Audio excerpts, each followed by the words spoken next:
Bismillahirrahmanirrahim. Anak soleh, anak soleha, Assalamualaikum semuanya. Baik, ketemu lagi bersama saya, Ibu Pisonia Silvestri, yang akan membahas tentang materi organisasi kehidupan, yaitu materi kelas 7 di semester 2. Kita lanjut, sebelum kita masuk ke dalam materi, kita pelajari peta konsepnya terlebih dahulu. Untuk peta konsep dari organisasi kehidupan, dimulai dari tingkat yang paling sederhana sampai dengan ke tingkat yang paling kompleks. Maksudnya seperti apa, Bu? Organisasi kehidupan dari tingkat yang paling sederhana adalah sel. Ya, nanti kita akan bicara tentang sel tumbuhan dan sel hewan. Sekarang kita bicara tentang organisasi kehidupan umum terlebih dahulu. Organisasi kehidupan itu dimulai dari unit terkecil, yaitu sel. Nah, kumpulan dari sel-sel ini kemudian akan menyatu membentuk satu jaringan.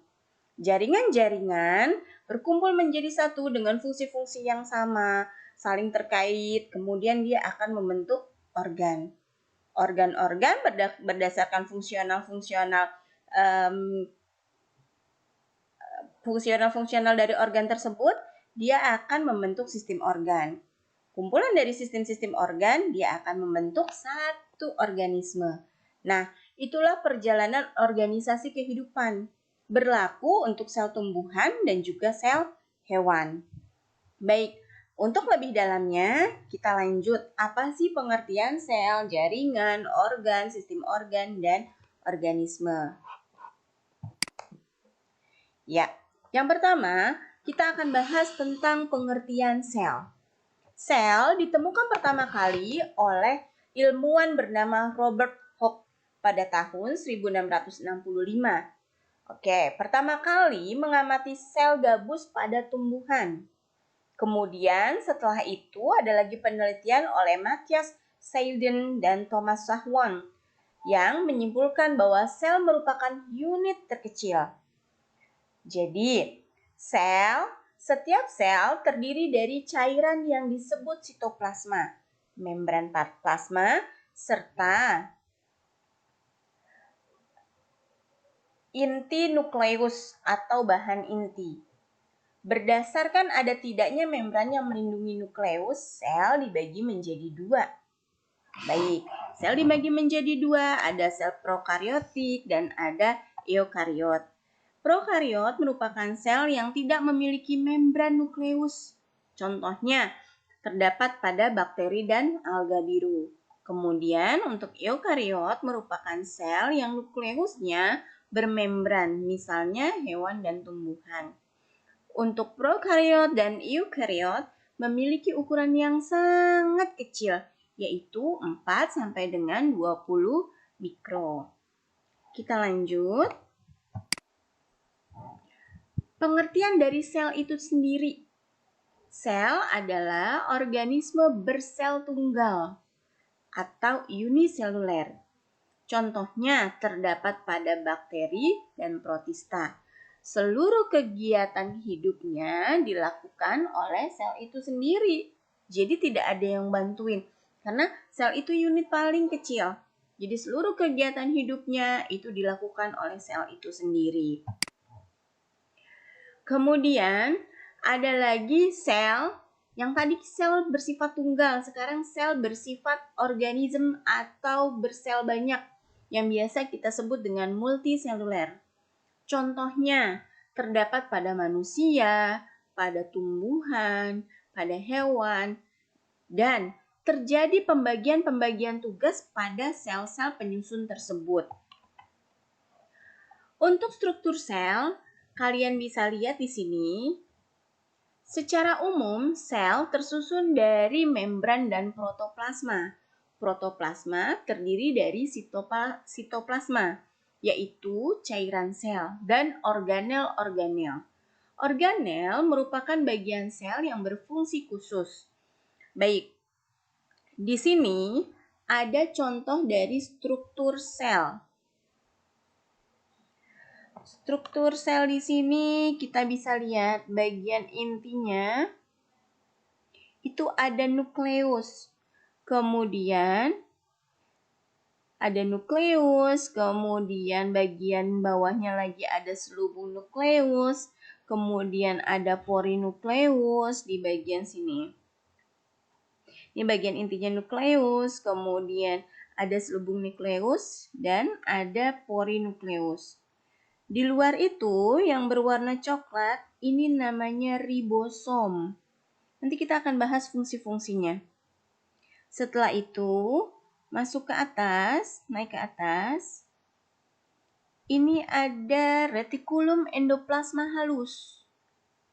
Kemudian yang berwarna biru ini, ini namanya vesikel bermembran. Selanjutnya, ini ada sitoskeleton. Kemudian di sini ada plasmodesmata.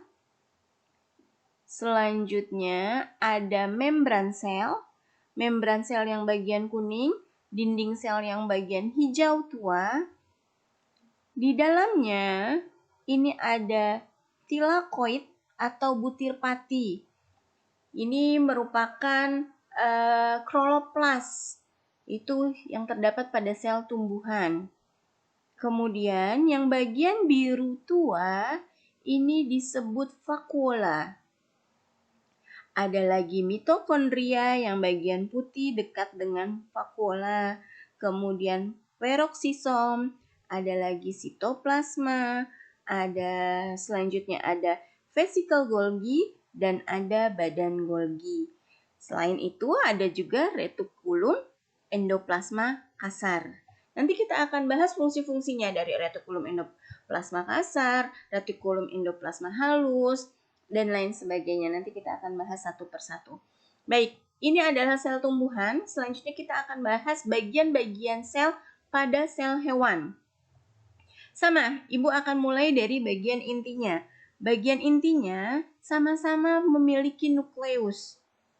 Kemudian di bagian luar dari nukleus yang warna putih, ini namanya kromatin.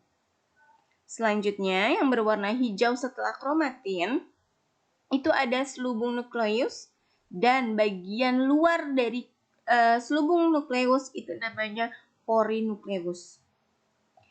Baik, selanjutnya ini ada ribosom yang berwarna coklat. Kemudian yang berwarna merah ada membran sel. Dia seperti pipa. Selanjutnya ada mitokondria. Mitokondria bentuknya sama seperti mitokondria pada tumbuhan. Kamu bisa pahami ini. Ini mitokondria pada tumbuhan dan ini pun mitokondria pada hewan. Kemudian ada juga peroksisom. Selanjutnya ada sitoskeleton, ada juga ribosom bebas. Selanjutnya ada retikulum endoplasma halus. Ya, retikulum endoplasma halus nih bentuknya seperti benang-benang. Kemudian ada retikulum endoplasma kasar berada di dalam dekat dengan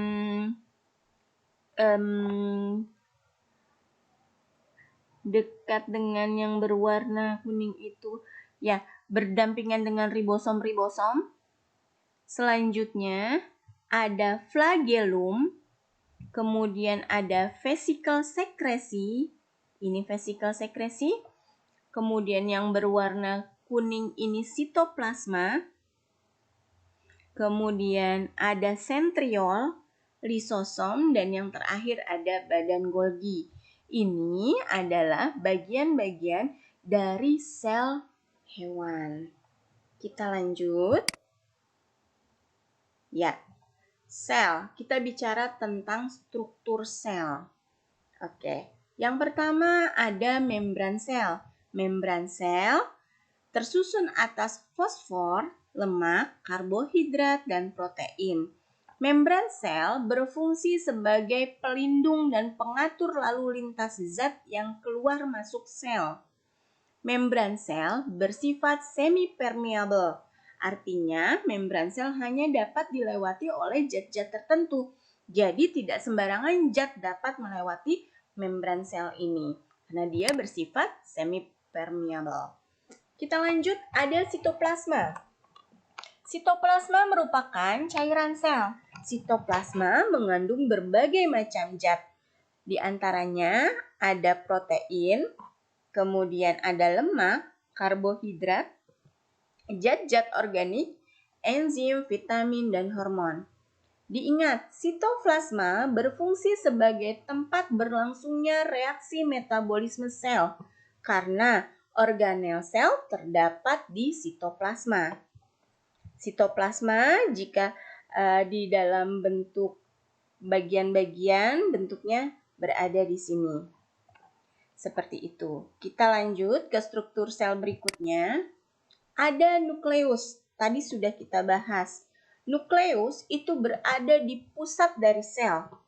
Nukleus tersusun atas membran.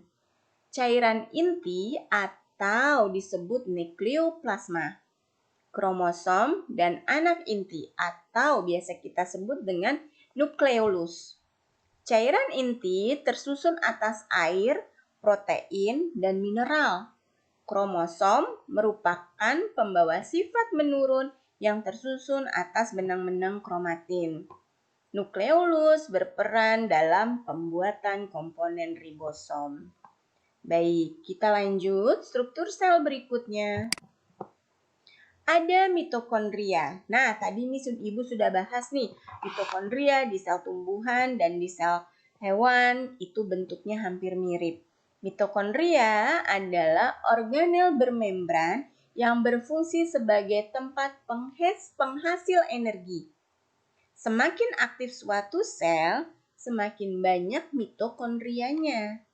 Seperti itu. Ya, bentuk mitokondria seperti ini.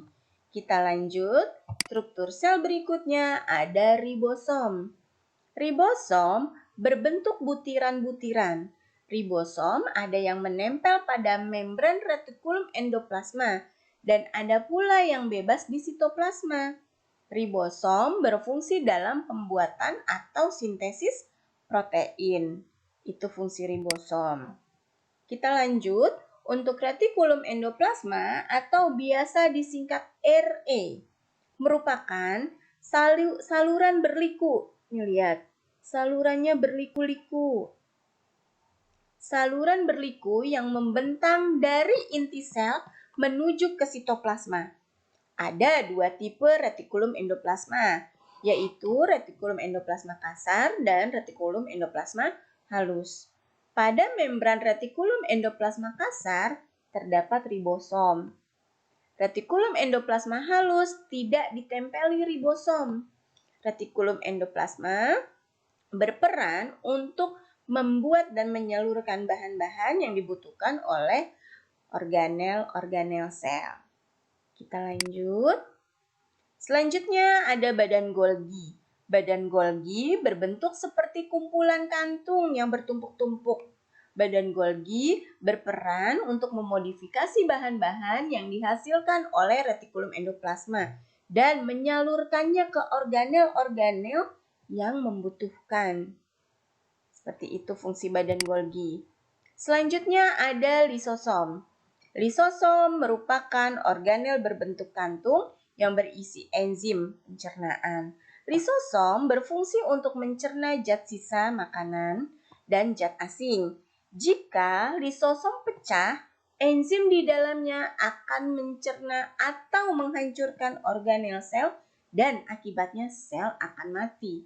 Lisosom hanya terdapat pada sel hewan. Dia tidak terdapat pada sel tumbuhan. Untuk sentriol. Sentriol berperan dalam pembelahan sel. Sentriol hanya dimiliki oleh sel hewan. Sama seperti lisosom tadi.